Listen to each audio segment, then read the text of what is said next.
My parents officially killed me 18 months ago. So when I heard they were throwing me a memorial service, I decided to RSVP in person. Before I was a ghost haunting my own funeral, I was just a girl growing up on the North Shore of Chicago.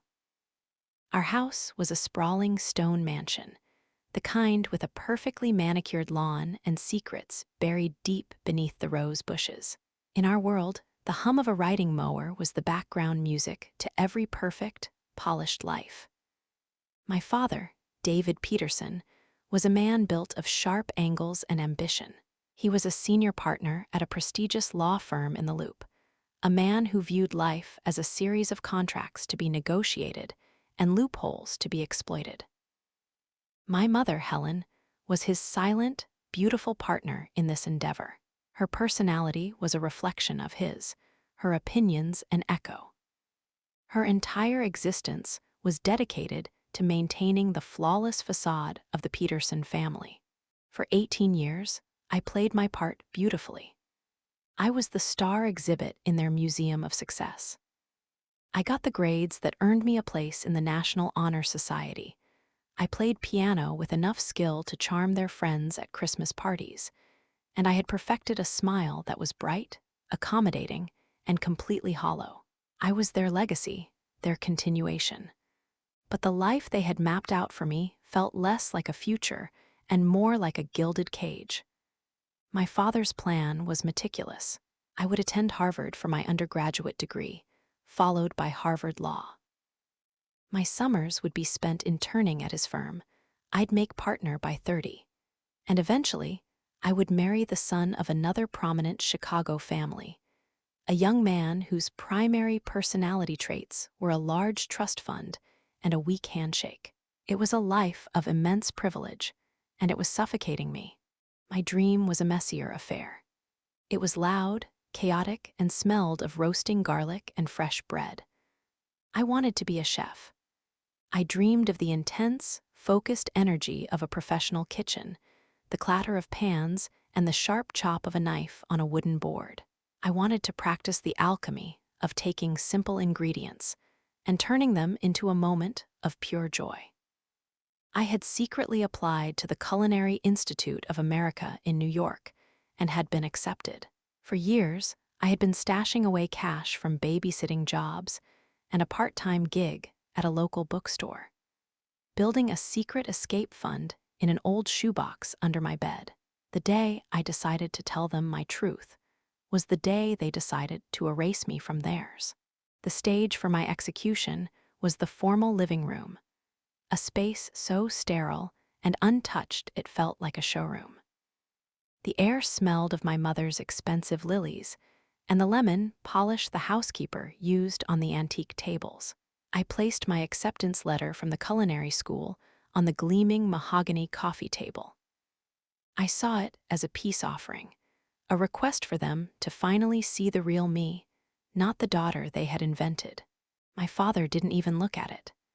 His eyes, usually distant, were locked on me, his expression curdling from mild annoyance to pure, unadulterated disgust. He looked at me the way you'd look at a cockroach skittering across a pristine white tablecloth. A cook, he spat the word out as if it were poison. You want to throw away a Harvard education, your entire future, to sweat over a hot stove with laborers. I tried to explain.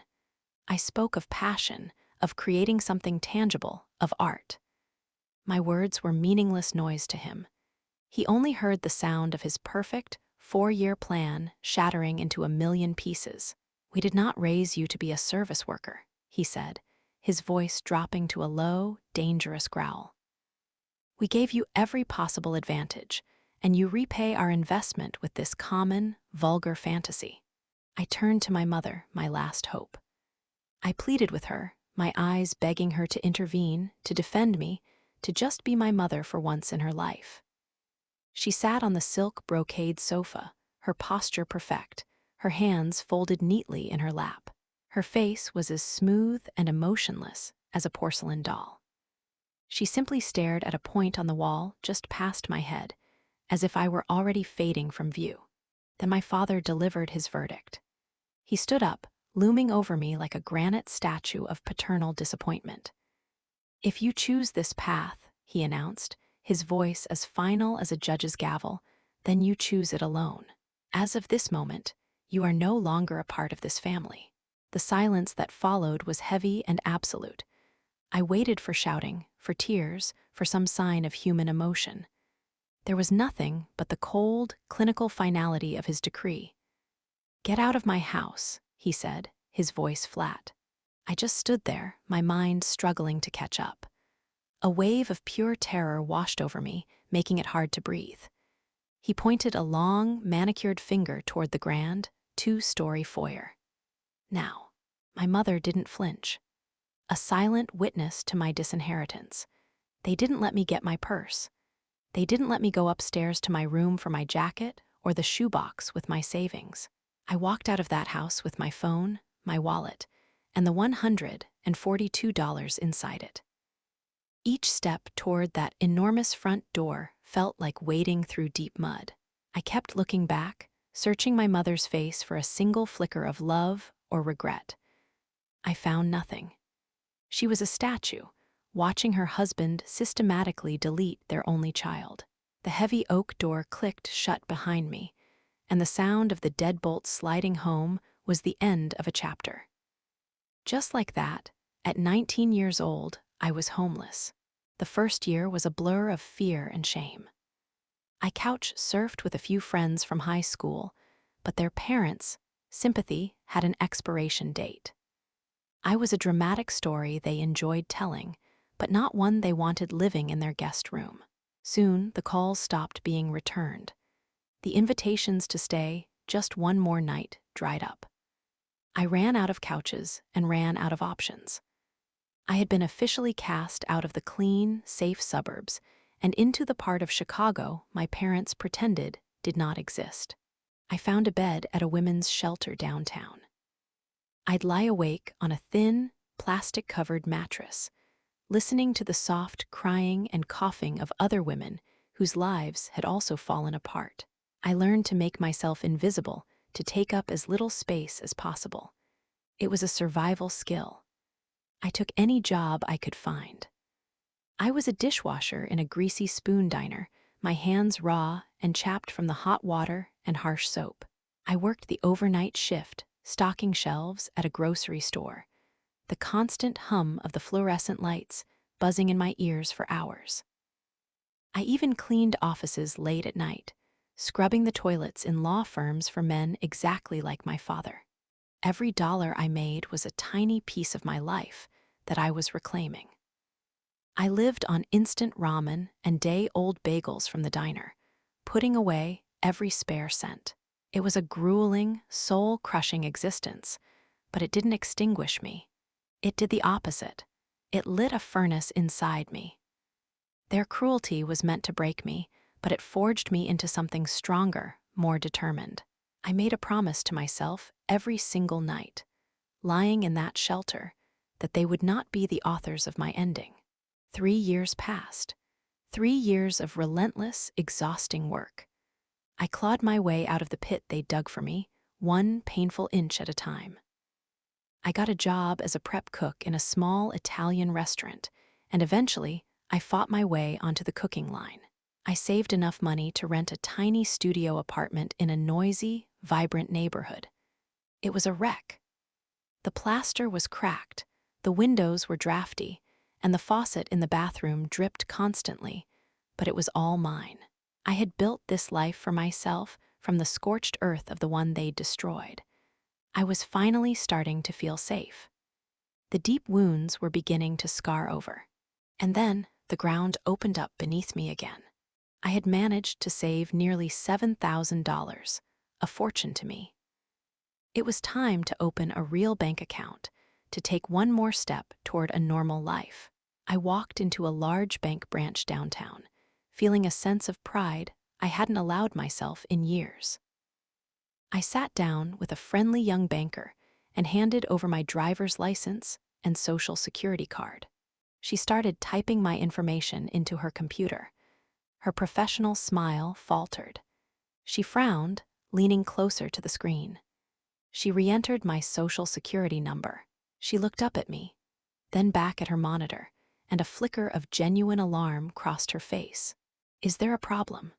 I asked, that old, familiar anxiety twisting in my gut. "One moment, please," she said, her voice suddenly tight. She walked quickly over to her manager's desk. I watched them whisper, their heads close together, both of them stealing glances at me. My blood ran cold. The manager, a stern-looking woman with her hair pulled back in a tight bun, strode over. She looked from her computer to my face, her expression a bizarre mixture of pity and suspicion. "Ma'am," she began, her voice low and careful. "I'm sorry, but there appears to be a major problem. According to the federal government's records, you are listed as deceased." I laughed, a sharp, disbelieving bark. "Deceased? That's impossible. I'm right here. It must be some kind of clerical error." The manager shook her head slowly, her face grim. "This is more than a clerical error, miss. This is an official record with the Social Security Administration. The United States government believes that Olivia Peterson passed away approximately 18 months ago." My world spun. The next week was a Kafkaesque nightmare. I was trapped in a maze of bureaucracy, shuttling between government offices, trying to prove that I was, in fact, alive. The final piece of the puzzle fell into place at the Cook County Clerk's office. An employee, seeing my distress, took pity on me and printed out an official, state-issued death certificate. And there it was, in black and white. My name, my date of birth, and under the section marked informants, 2 names, David Peterson and Helen Peterson. They hadn't just thrown me out, they had buried me, legally, officially. My mind couldn't comprehend the level of calculated malice. Why? Why would they do something so extreme, so final? The clerk, sensing my shock, handed me another piece of paper. "I found this in a local paper's online archive," she said gently. "Maybe it will help explain things." It was my obituary. It told a beautiful, tragic story of their beloved daughter, a brilliant student who died in a sudden hiking accident while studying abroad in the Swiss Alps. It was a complete fabrication, a fiction designed to generate sympathy and close my file forever. And there, at the very bottom of the article, was a small notice. A memorial service was to be held the following Saturday at St. James Chapel on the waterfront, the same church where I was baptized. As the fog of shock began to clear, it was replaced by a cold, hard rage. It all made a sick kind of sense. My father was a transactional man. Everything was a business deal. I remembered the trust fund my grandmother had established for me, payable on my 25th birthday or upon my death. And I remembered the life insurance policy he'd made me sign when I turned 18, calling it a prudent financial measure. He hadn't just disowned me, he had liquidated me. That Saturday, I put on the only black dress I owned, a simple, second-hand sheath I kept for job interviews. I took my time doing my makeup and fixing my hair, something I hadn't done in years. I looked in the mirror and saw a harder, older version of the girl they had cast out, but there was a fire in her eyes. I wasn't dressing for a funeral. I was dressing for a reckoning. I pushed open the heavy, carved doors of the chapel. The air was thick with the cloying scent of white lilies, the official flower of performative grief. The pews were filled with familiar faces from my former life. My aunts, my uncles, my father's business partners and their wives. All the people who used to pat my head and tell me what a bright future I had. They were all there, dabbing their eyes with tissues, murmuring about the tragedy of a life cut short. And there, at the front of the church, standing beside a large, professionally framed photo of me from my high school graduation, was my father. He was in the middle of my eulogy. His voice was thick with fake emotion as he talked about my boundless spirit and the unbearable void my passing had left in their lives. In the front pew, my mother was giving an award-winning performance of a grieving mother, her face buried in a silk handkerchief, her shoulders shaking with perfectly timed sobs. The same woman who had watched me walk out into the cold, without a coat, was now weeping for an audience. I waited. I let him finish his monologue. I let him soak in the waves of sympathy from the congregation. When he uttered his final, choked words, "We will hold our precious girl in our hearts for all time," and the organist began a somber hymn, I made my move. I started walking down the center aisle. The click of my heels on the marble floor echoed in the cavernous space. A few heads turned, then a few more. A confused murmur started near the back and rippled forward. The whispers grew louder, then died suddenly, replaced by a collective, sharp intake of breath. The organ music sputtered and then stopped with a discordant wheeze. Every eye in that chapel was on me. Faces of polite sorrow morphed into confusion, then disbelief, then outright horror. My father, who had been turning away from the lectern, froze mid-step. The blood drained from his face, leaving it a sickly, gray color. He was staring at a ghost. My mother looked up, and her mask of practiced grief didn't just crack, it shattered. A small, strangled noise escaped her throat. Somewhere in the pews, a woman shrieked. That sound broke the spell. The chapel erupted. There were gasps, frantic whispers, and people literally recoiling from the aisle as I passed, as if my presence could contaminate them. My father grabbed the lectern for support, his knuckles white. For the first time in my entire life, I saw real, genuine fear in his eyes. Not anger, not disappointment. Pure, animal terror. His perfectly constructed world was imploding in real time, in front of everyone he had ever wanted to impress. I stopped about 20 feet from them, letting the shocked silence stretch. I let them all get a good look at the living, breathing proof of their lie. I tilted my head and gave them a small, sharp smile that didn't reach my eyes. "So sorry to interrupt," I said, my voice ringing out, clear and steady. "I heard there was a party for me and I just couldn't miss it. The eulogy was lovely, by the way, a real work of fiction." The room buzzed with panic chatter. "What is going on? Is that really her? I thought she was dead." My Aunt Carol, my mother's sister, found her voice first. "David, Helen, what in God's name is this? We were told that Olivia was." Her voice trailed off as she looked from my parents, ashen faces to mine. My father tried to regain control, reflexively straightening his tie, a pathetic attempt to summon his old authority. "You have no right to be here," he hissed, his voice a venomous whisper only I could hear. I laughed, a short, harsh sound devoid of humor. "No right? At my own funeral? I can't think of a more appropriate guest." I raised my voice, addressing the entire, stunned crowd. "I imagine this is all a bit confusing. It's hard to send in your regrets when your own parents have had you declared legally dead to collect on your life insurance." A unified gasp went through the chapel. The pieces were clicking into place. The looks of confusion were turning to revulsion, all of them directed at the man at the lectern. "They threw me out 3 years ago with nothing but the clothes on my back," I continued, my voice fueled by years of suppressed rage. "They left me to fend for myself on the street. And when that wasn't enough, when simply erasing me wasn't final enough for their balance sheets, they decided to have me killed. On paper, at least." I fixed my gaze on my father. "Why don't you tell them why, Dad? Why go to all this trouble? Was Grandma's trust fund not enough? How much is a daughter worth these days? What's the going rate for liquidating your only child?" His composure finally snapped. The mask of the grieving father, the respected attorney, the pillar of the community, all of it disintegrated, revealing the monster that had been there all along. "You were a failed investment," he roared, his voice booming through the sacred space. "A liability.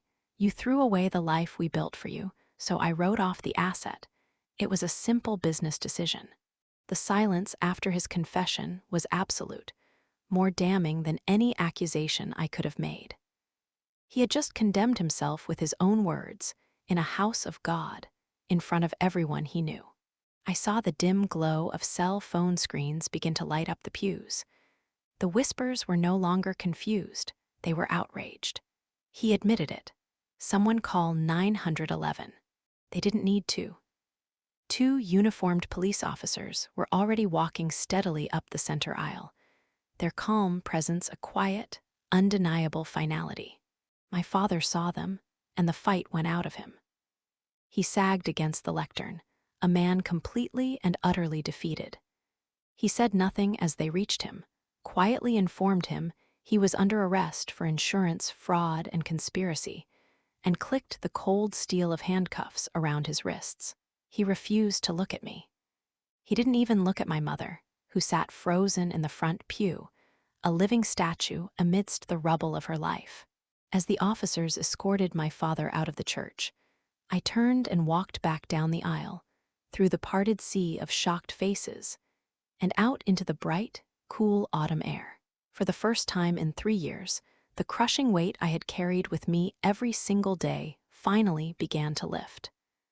I had been discarded, disowned, and buried under a mountain of lies.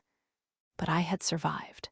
They had tried to steal my story and write their own ending. But in the end, I was the one who took back the pen.